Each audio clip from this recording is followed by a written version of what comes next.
A recent study has found that many parents here are buying toys which are not age appropriate for their young children. KK Women's and Children's Hospital says it sees over 500 cases of toy-related injuries every year, and at least half involve children under the age of 3. So to tell us more about the study is Dr Chong Shu Ling from the KK Women's and Children's Hospital. So doctor, thank you for coming today. What are the most common toy-related injuries among children that you see at the hospital? Common injuries that we see include cuts and bruises from the toys, falling as a result of slipping on the toy, as well as small parts of the toys that get inserted into their orifices, their noses, their ears, and even their throats. So when you talk about cuts and bruises, what sorts of toys are we talking about? So we're usually talking about toys that have sharp edges, so those tend to be a bit more dangerous.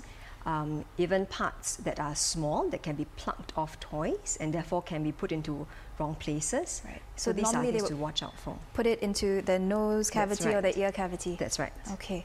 What's the most severe case that you've ever come across? The vast majority are actually a wide spectrum. Most are minor cases. Okay.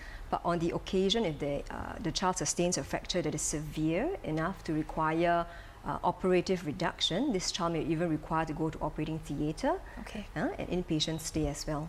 So during January to September last year, there was a 15% on-year rise in toy-related injuries in children below the age of 5. So in these cases, is it usually because they're playing with toys which are not age appropriate for them, which are meant for older children?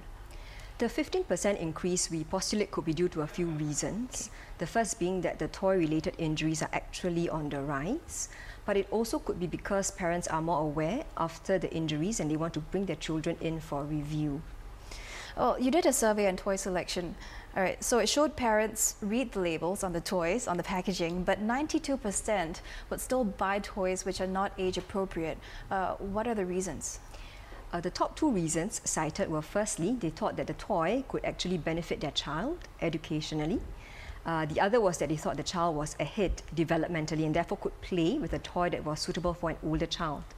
So your advice would be to read the label and follow the instructions, follow what they say? That's right. The safety labels are there for a reason. So when they say not for children under 3, it doesn't just refer to the developmental appropriateness of the toy, there are also safety concerns. Okay. Apart from reading the label, what else should parents pay attention to when buying toys or, when receiving them as gifts from a friend? Firstly, after removing the toys from the package, all the packaging, including the plastic and the styrofoam, should be removed and thrown away because these actually can be used as deadly playthings. Okay.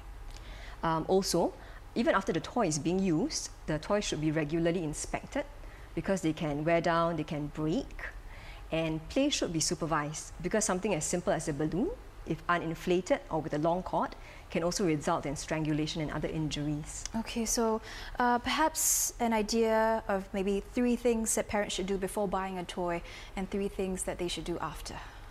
I think the parents should actually check the age recommendations and to adhere with this strictly.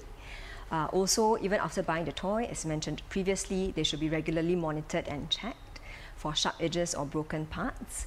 And we want to recommend that the play be supervised because even a safe toy, if used in an inappropriate way, can become dangerous. All right, thank you very much, Doctor. It was great speaking to you. And that was Dr. Chong on a study and, of course, her recommendations on how to prevent toy-related injuries in children. On that note,